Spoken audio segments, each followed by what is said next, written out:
Bonjour, c'est Ursule encore. Que le Seigneur vous bénisse richement et qu'il vous renouvelle. Donc voilà, on vit vraiment des moments assez exceptionnels avec l'annonce de Monsieur Trump hier de déplacer la capitale de Tel Aviv à Jérusalem. C'est vraiment des moments historiques et bon, c'est sûr que ce n'est pas sans conséquences. Alors, prions et prions, prions. Vraiment, regardons les choses telles qu'elles se passent et puis réalisons que euh, le Seigneur est en train vraiment de faire accomplir ses promesses pour son peuple. Et rien n'arrêtera Dieu dans ce qu'il a décidé de faire. Et il utilise les humains. Et à quelque part dans la Bible, c'est dit qu'il a suscité le roi Cyrus à dessein. Alors Dieu suscite les présidents, les premiers ministres, les rois, les gouverneurs, tout ça pour faire sa volonté. Alors c'est pourquoi il est encore vraiment très important que nous puissions prier pour les autorités qu'il a mis sur nos têtes, parce que ça c'est très important. Donc voilà, alors c'était juste une petite parenthèse. Et aujourd'hui, nous parlons d'appeler sa destinée. Alors, vous savez, la destinée, comment se fait-il qu'on l'appelle? Au fait, c'est parce que notre destinée existe depuis longtemps. Elle existe dans la présence de Dieu et elle est cachée en Dieu. Et il nous revient, nous, de l'amener à l'existence parce que Dieu sait qui nous sommes. Et avant même que nous n'arrivions sur cette terre, on existait déjà devant lui. On était dans sa présence. Et quand il a décidé de nous envoyer sur la terre, il a choisi une famille et il nous a mis dans cette famille-là afin que nous puissions trouver ce cadre-là où nous devons évoluer. Mais là, il demeure que il connaît notre destinée, comme il a dit dans le psaume 139. C'est dit, alors que tu n'étais qu'une masse informe, ses yeux te voyaient, et sur son livre étaient tous inscrits les jours qui t'étaient destinés avant qu'aucun d'eux n'existât. Donc voilà, tes jours sont déterminés devant Dieu, les miens aussi. Avant même qu'ils n'existent, Dieu savait déjà, et il sait combien d'années nous allons vivre, et ce que nous sommes appelés à faire sur cette terre, dont il est important pour vous et pour moi de venir dans la présence de Dieu afin qu'il nous dise à quoi il nous appelle. Être chrétien est une garantie pour le ciel. Parce que quand tu donnes ta vie à Jésus, au fait, Jésus dit, tu es sauvé, alors tu es sauvé en espérance et tu es sauvé pour la vie éternelle. Mais pour ce qui est d'accomplir sa destinée, il revient que nous-mêmes, nous puissions nous intéresser à rechercher cette destinée-là. Parce que Dieu ne donne pas les choses saintes comme ça. Comme il est dit dans les Écritures, il a dit, ne jetez pas vos choses saintes au pourceau. Vous savez, le porc, il est impur. Dieu a déclaré, quand vous allez dans l'Ancien Testament, le porc est un animal impur. Alors, quand Dieu dit de ne pas jeter vos choses saintes au pourceau, il fait référence à ces personnes-là qui sont impures. Et puis les pourceaux, ce n'est pas des porcs, ils ne sont pas adultes. Alors, ils sont pourceaux, les enfants des porcs. Alors, bon, ils jouent ils se mettent là, ils vont patauger dans la boue, ils vont prendre tout ce qu'ils vont trouver sur leur chemin, ils vont marcher dessus, ils vont piétiner.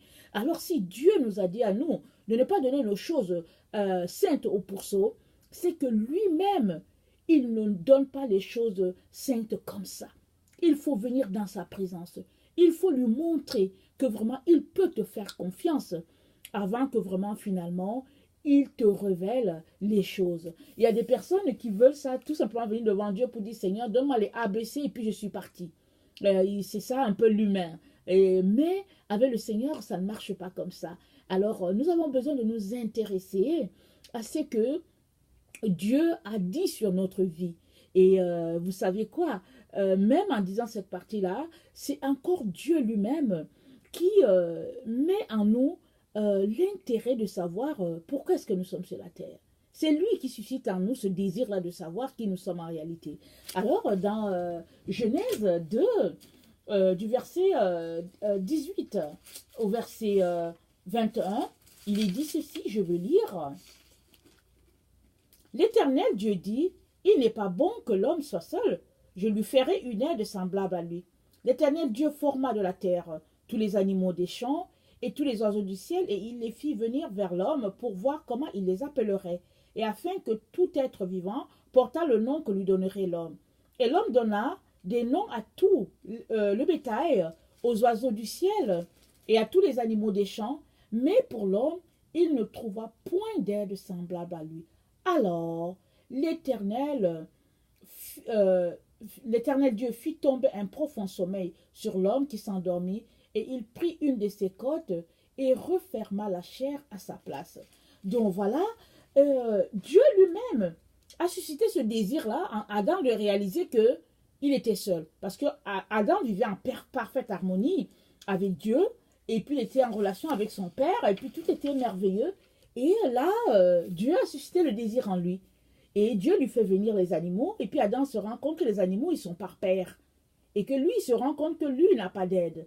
Alors ça, à partir de ce moment-là, alors Dieu enclenche le processus, il le fait dormir dans un profond sommeil, il prend une côte et il lui donne, il lui fait Ève. Et là, quand Adam voit Ève, il dit, voilà enfin, celle qui est haut de mes os, pardon, chair de ma chair.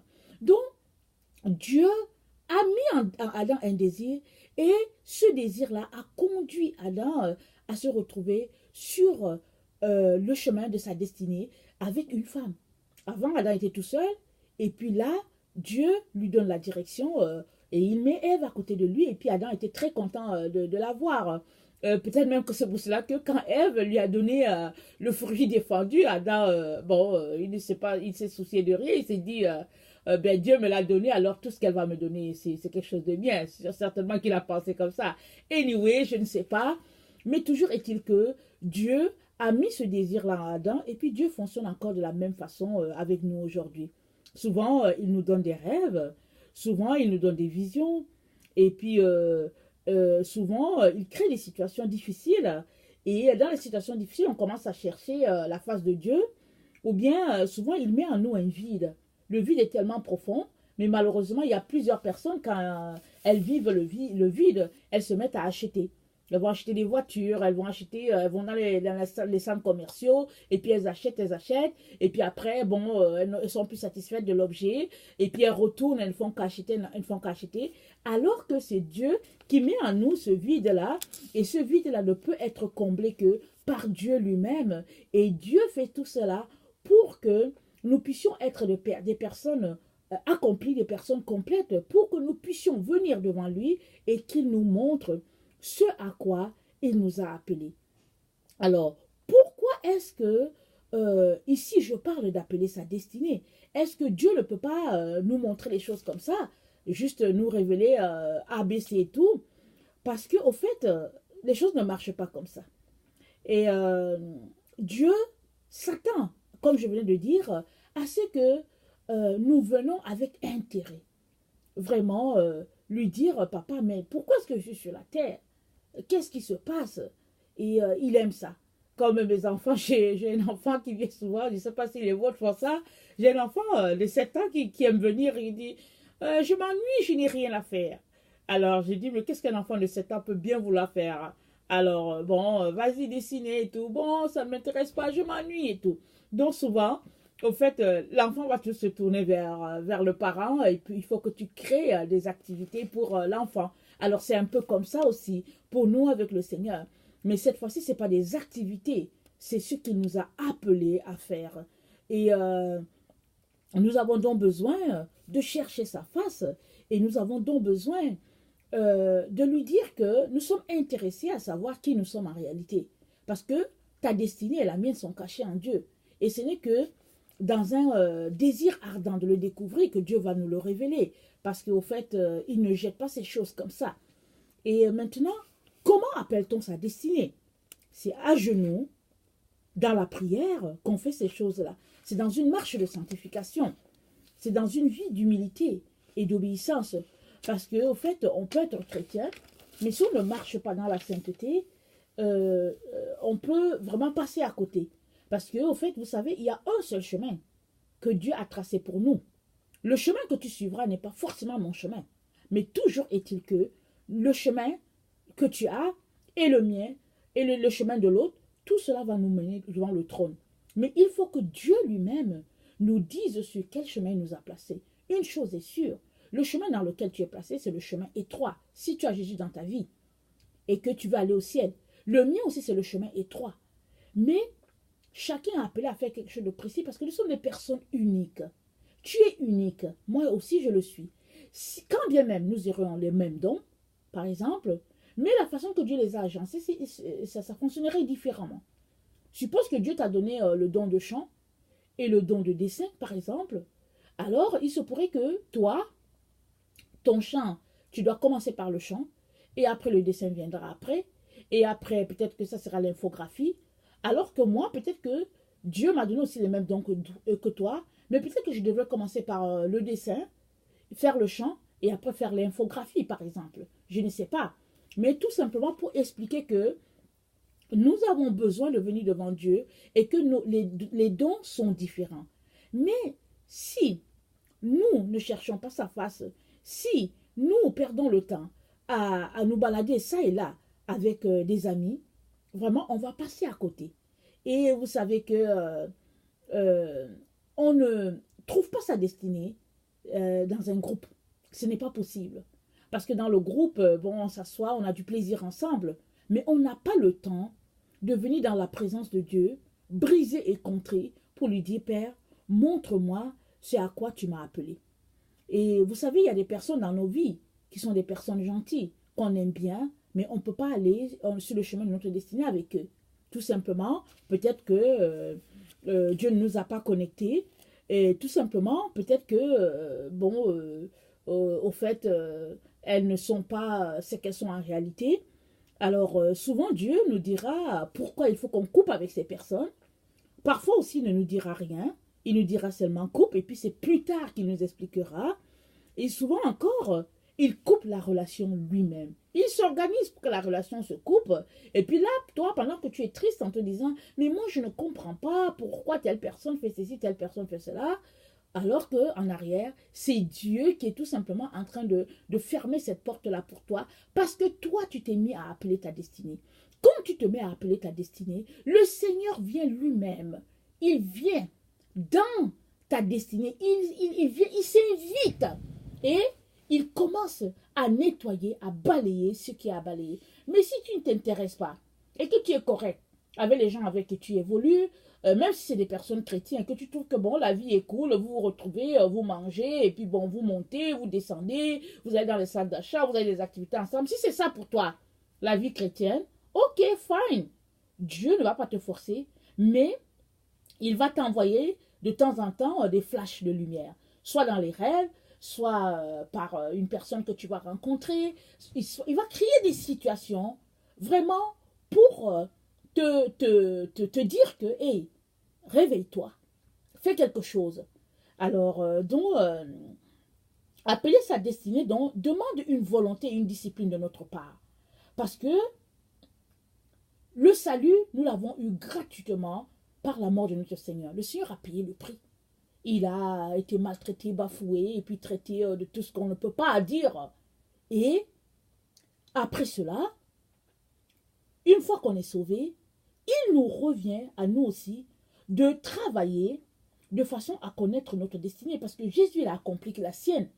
Souvenons-nous, à Gethsemane, il a pleuré et la Bible dit que c'était comme si c'était du sang qui tombait parce que le combat était atroce. Imaginez quelqu'un qui n'a point péché, qui devait aller jusqu'au bout pour vraiment nous acquérir cette délivrance-là de la mort. Et Jésus l'a fait à Gethsemane. C'est là qu'il a gagné son combat. À genoux, en train de pleurer. Les disciples ne comprenaient pas.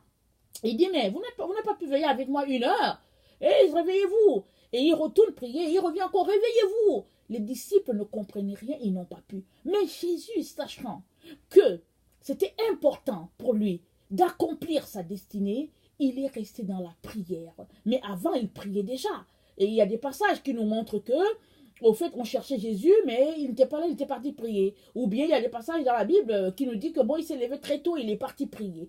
Alors c'est dans la prière qu'on trouve le chemin de sa destinée et puis qu'on gagne sa destinée. Alors, il ne suffit pas tout simplement d'être chrétien et oui, tu as le salut garanti peut-être, mais tu ne vas pas pouvoir un jour te tenir devant Dieu et puis vraiment lui dire, papa, voilà ce que j'ai fait. Ou bien, si tu te limites juste au fait que tu es chrétien et que tu ne travailles pas vraiment à ta destinée, tu ne pourras pas refléter toute cette gloire-là que Dieu a mis en toi. Parce qu'au fait, une fois sauvé, Dieu aurait pu nous enlever de la terre. Mais s'il nous a laissés, c'est pour que non seulement on puisse au fait gagner d'autres âmes pour lui, mais c'est aussi pour que nous puissions refléter sa gloire, parce que nous sommes le reflet de la gloire du Père. Alors il est très important que nous puissions euh, travailler à notre destinée, appeler notre destinée, travailler à notre salut avec crainte et tremblement. Alors c'est ça que Paul a dit, mais c'est quoi travailler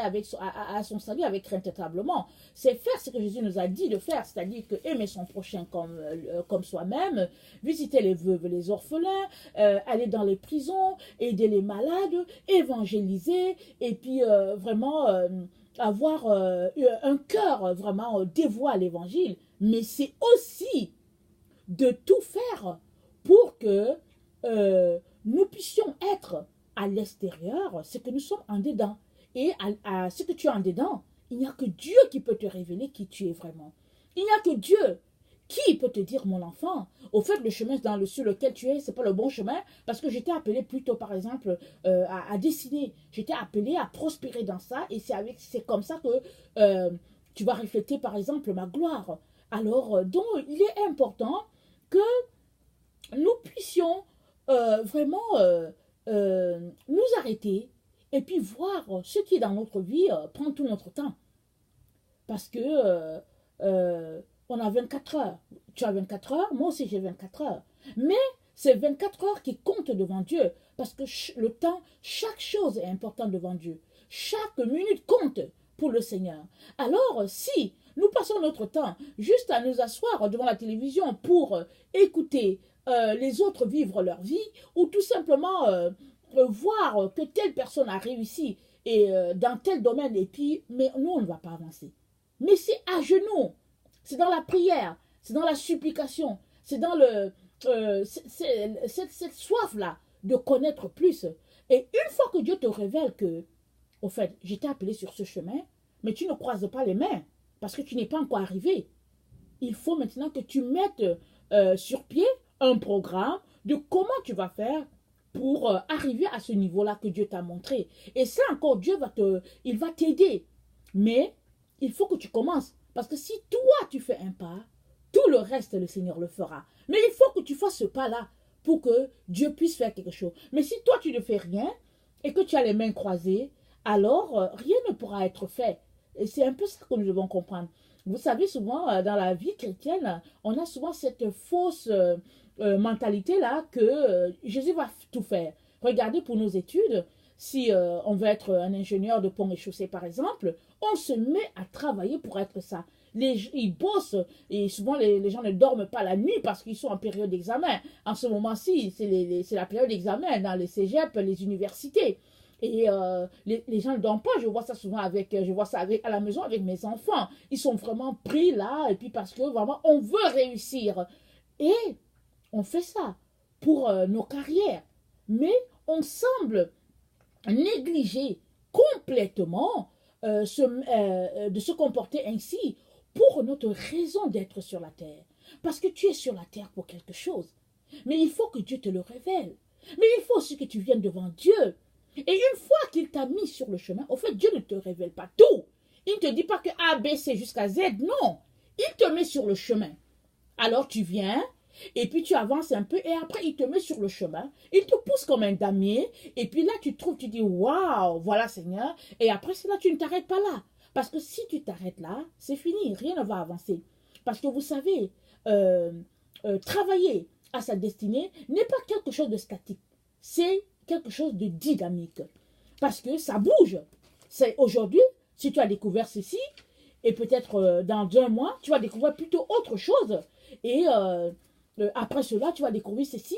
Et quand tu vas regarder en arrière, un chemin par exemple de 10 ans, tu vas dire tout simplement, waouh Seigneur, qu'est-ce que tu as été formidable et tout. Moi, je dis ça souvent au Seigneur parce que quand je regarde en arrière, mon chemin a été un chemin parsemé de beaucoup de difficultés.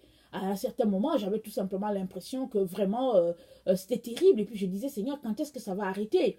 Mais finalement, le Seigneur m'a montré tout simplement que c'est dans les épreuves, c'est dans les difficultés qu'on trouve le chemin que Dieu a pour nous. Et aujourd'hui, quand je regarde en arrière, je dis, mais Seigneur, je lui donne toujours des coups d'applaudissement. Je lui donne souvent des bisous. Je lui dis que Jésus, vraiment, si tu étais là, oh Seigneur, je te serrais. Mais je te sers quand même. Je t'envoie les bisous, Seigneur, reçois-les. Parce que là où je suis, c'est toi qui m'as amené jusque-là. Même si, aux yeux du monde, ce n'est que, bon, ça n'a pas de valeur. Mais à tes yeux, Seigneur, c'est précieux parce que je suis sur le chemin où tu voulais que je sois, Seigneur. Et j'aimerais encore aller plus loin. J'aimerais encore avancer. Mais Seigneur, j'ai besoin de venir encore à genoux. C'est comme ça que je vous disais qu'un jour, dans une des vidéos, je disais que bon, c'est si facile de dire, Seigneur, ok, dis-moi s'il te plaît, au fait ce que tu veux que je fasse la suite. Mais avec le Seigneur, c'est pas comme ça. Quand on vient dans sa présence, il est content parce qu'il est un père, il aime être avec nous. Et puis bon, il nous chérit, il prend ce temps-là avec nous. Mais en même temps qu'il prend ce temps-là avec nous, il prend aussi le temps de nous révéler dans les Écritures vraiment qui nous sommes, ou bien même en nous parlant, en nous disant des paroles dans nos oreilles, ou bien en parlant sur notre cœur. Dieu, il nous conduit toujours sur le chemin là qu'il a pour nous. Alors, et plus tu t'approches du Seigneur, plus le Seigneur te révèle les choses là qui te bloquent. Il te bloque, mis à part les amis, les relations, il y a beaucoup d'autres choses. Par exemple, tu peux perdre ton temps. Par exemple, accrocher, exemple, à la télévision. Peut-être que tu es quelqu'un qui aime beaucoup la télévision. Mais quand tu vas venir devant Dieu et que tu vas te rendre compte que c'est des choses qui te perdent le temps, Dieu va t'aider à faire un programme pour exemple dessiner. Alors, si tu te mets à dessiner 2 heures, tu vas te rendre compte que oh, tu auras coupé la télévision pendant 2 heures. Et petit à petit, après un an, tu vas te rendre compte que la télévision ne te dit plus rien. Et puis, tu vas même t'arrêter pour te demander, mais au fait, comment se fait-il que je perdais mon temps devant la télévision pendant 2 heures? Parce que 2 heures, je vous dis que c'est beaucoup d'heures dans la vie. Alors, mais ça se fait dans une relation de prière, de discipline. Si tu n'es pas quelqu'un de discipliné, alors tu as beau appeler ta destinée, parce que le Seigneur va te parler, mais si tu ne te lèves pas, ça va rester au niveau où, au fait, Dieu te montre le chemin sur lequel tu vas passer, et ça va juste rester là. Parce qu'il faut que tu te lèves et que tu viennes te placer sur ce chemin-là pour que les choses puissent avancer selon le sens de Dieu. Donc voilà, j'aimerais vraiment nous encourager à rechercher notre destinée et surtout à l'appeler. Une fois que vraiment on a compris ce principe-là, mettons-nous à appeler notre destinée, à dire vraiment révèle-toi à moi, je veux connaître le chemin, Seigneur Jésus aide-moi. Et pourquoi est-ce que c'est si important? C'est important parce que un jour, vous et moi, nous allons nous tenir devant le Père afin de rendre compte de tout ce qu'il nous a envoyé faire sur la terre. Et ce serait vraiment dommage que nous ne puissions pas lui dire que papa, tu m'as mis sur la terre et puis voilà ce que j'ai pu accomplir avec le peu que tu m'as donné. Parce que dans Luc 19, c'est dit ceci, je vais le lire à partir du verset 11. Il écoutait ces choses et Jésus ajouta une parabole parce qu'il était près de Jérusalem et on croyait qu'à l'instant le royaume de Dieu allait paraître. Il dit donc, un homme de haute naissance s'en alla dans un pays lointain pour se faire investir de l'autorité royale et revenir ensuite. Il appela 10 de ses serviteurs, leur donna 10 000 et leur dit, faites-les valoir jusqu'à ce que je revienne. Mais ses concitoyens le haïssaient et ils envoyèrent une ambassade après lui pour dire nous ne voulons pas que cet homme règne sur nous. Lorsqu'il fut de retour, après avoir été investi de l'autorité royale, il fit appeler auprès de lui les serviteurs auxquels il avait donné l'argent, afin de connaître comment chacun l'avait fait valoir. Le premier vint et lui dit, Seigneur, Camille a rapporté 10 000. Il lui dit, c'est bien, bon serviteur, parce que tu as été fidèle en peu de choses. Reçois le gouvernement de 10 villes. Le second vint et dit, Seigneur, ta mine a produit 5 000. Il lui dit, toi aussi, sois établi sur 5 villes.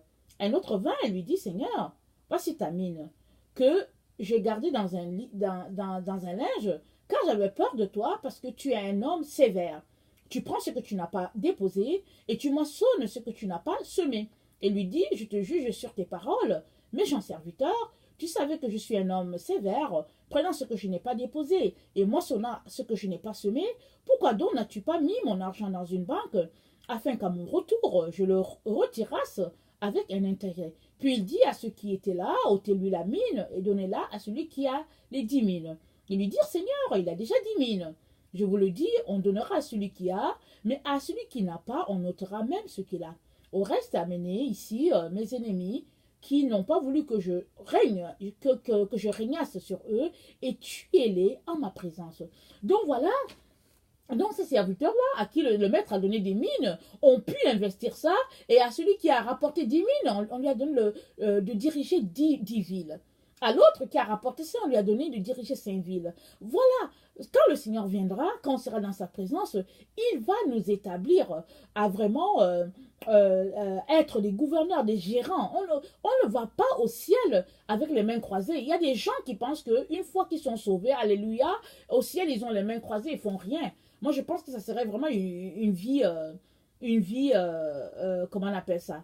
Une vie non intéressante. Parce que ne rien faire, moi je ne sais pas si ça existe. Parce qu'il y a des gens qui pensent que si on a juste les mains croisées, mais ce sera vraiment des moments, ce sera des moments terribles, non? Parce que moi je pense que on est fait pour travailler. Moi je pense que c'est ça. Et puis bon, quand le Seigneur parle du repos éternel, c'est vraiment un endroit là où il y a la paix totale et puis enlevé de tout souci. Mais après que Jésus soit venu, il va nous établir en fonction de ce que nous avons fait. Et ça nécessite que nous puissions découvrir notre destinée. Et pour la découvrir, il faut l'appeler. Parce que si tu ne l'appelles pas, alors tu vas juste te pavaner ça et là, tu vas aller sur ce chemin, tu vas essayer ceci, tu vas essayer cela, et puis finalement, tu n'auras rien fait. Oui, il est bon de tâtonner parce que Dieu a dit que le Seigneur, l'Éternel, Dieu a voulu que les hommes le trouvent en tâtonnant. Alors, c'est une bonne chose d'essayer pour dire, mais Seigneur, est-ce que la route, c'est par ici? Seigneur, est-ce que la route, c'est par là? Mais une fois que le Seigneur t'a indiqué le chemin, mets-toi à travailler. Ne fais pas comme celui-là qui a reçu une mine. Non seulement il a trouvé que c'était une seule mine qu'il a reçue, mais il l'a emballé dans le linge et puis l'a gardé. Il a dit que le maître est méchant. Alors, peu importe combien de talents Dieu t'a donné. Qu'on t'ait donné 15 talents, qu'on t'ait donné 2 talents, c'est pas important. Ce qui est important, c'est que tu puisses les faire fructifier. Ici, évidemment, on parle d'argent, mais dans une autre parabole, on parle de talent et tout. Évidemment, c'est les dons que Dieu nous a donnés qui rapportent de l'argent. Alors, il est très important, mes chers frères et chères sœurs, qu'on ne puisse pas négliger ce domaine-là de notre vie. Et puis, autre chose que je voulais vous dire, qui est très important, que je pense qu'il faut que vous considérez beaucoup, c'est que nous sommes vraiment dans la fin du temps, n'est-ce pas? Le temps où Jésus va venir s'établir, le royaume de Dieu va s'établir sur la terre pour les 1000 ans. Mais avant cela, il y a beaucoup de choses qui vont se passer. Mais tous ceux-là qui sont concentrés à travailler à leur destinée, ceux-là ne se laissent pas distraire par les inquiétudes par-ci, par-là. Ils sont concentrés à travailler à ce que Dieu puisse être révélé à travers eux. Ils sont concentrés à faire avancer l'œuvre de leur Père. Parce que le Père dit quoi?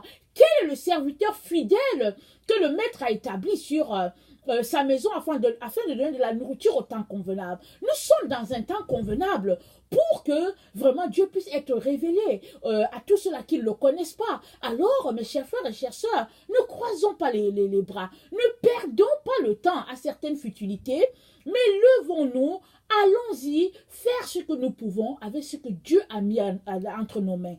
Alors, appelons notre destinée et mettons en place un programme, une stratégie pour pouvoir aller réaliser ce que Dieu a mis en nous. Donc voilà, je viens déjà de le dire, mais je le répète encore, Jésus est à la porte. Je suis là pour vous le dire, Jésus est à la porte. Au fait, pour nous les chrétiens, bon, on a l'impression que bon, c'est lointain parce qu'on nous a enseigné ça. Moi, depuis que je suis petite, on m'a dit que Jésus revient un jour. Alors, on a toujours l'impression que bon, c'est un jour, c'est un jour. Et on peut être pris dans ce moule-là de un jour, Jésus revient. Alors, le un jour, mes frères, nous sommes dedans. Nous sommes arrivés dans ce temps, nous sommes dans ce temps-là où, effectivement, Jésus peut venir aujourd'hui, il peut venir demain, il peut venir dans 2 ans, on ne sait pas. Ça, c'est entre les mains de Dieu et du Fils. Mais pour nous qui avons donné notre vie à Jésus, qui avons fait de lui notre Seigneur et notre Maître, il est très important que nous soyons prêts. Il est très important que nous menions une vie de repentance devant Dieu. Il est très important que nous venons le cœur brisé et contré devant le Seigneur, afin que le Seigneur nous aide à passer dans ce temps difficile-là, mais aussi que le Seigneur nous aide à pouvoir faire sortir tout ce qu'il a mis en nous. Parce que la Bible dit, aujourd'hui, si vous entendez sa voix, n'endurcissez pas votre cœur. Alors, n'endurcissons pas notre cœur. Ne nous disons pas que nous avons encore le temps. Nous ne sommes pas maîtres du temps. Nous ne sommes pas maîtres des circonstances. Dieu seul est maître du temps. Il est le maître des circonstances. Il sait quand est-ce que les choses vont arriver. Alors, vraiment, allons-y dans la prière. Regardez tout ce qui se passe dans le monde. Alors, ne fermons pas les yeux. Ne jouons pas à l'Autriche. Mais réveillons-nous et demandons au Seigneur de nous aider. Alors, si tu es juste capable de venir 15 minutes par jour, commence par venir 15 minutes. Dieu va t'aider à joindre 30 minutes et plus tard 1 heure. Mais viens d'abord. Viens avec ce que tu as et Dieu va multiplier. Maintenant, si tu es quelqu'un qui ne connaît pas le Seigneur, j'aimerais t'inviter à aller connaître ce Seigneur-là. Et le Seigneur, c'est qui? C'est Jésus-Christ, le Fils du Dieu vivant. Alors, celui-là que Dieu a établi comme intermédiaire entre Dieu et les hommes. C'est vrai que plusieurs sont venus usurper sa place en disant que c'est eux les prophètes, c'est eux qui vont amener le monde à Dieu.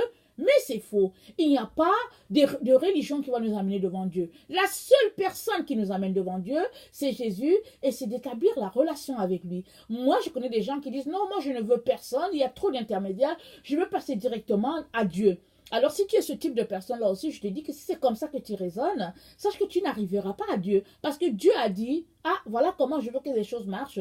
Si vous passez par Jésus, c'est que vous allez venir à moi. Mais si vous ne passez pas par lui, alors c'est que, bon, vous n'allez pas venir ici, vous n'allez pas venir dans le paradis. Vous allez vous retrouver de l'autre côté. Et l'autre côté, c'est l'enfer. On cherche tous à éviter l'enfer, mais on ne veut pas prendre le chemin que Dieu nous a dit pour éviter l'enfer. Alors, vraiment, j'aimerais t'encourager, toi, si tu ne connais pas le Seigneur, à prendre le temps, à venir devant Dieu, à le questionner pour savoir si vraiment, au fait, Jésus, c'est le chemin.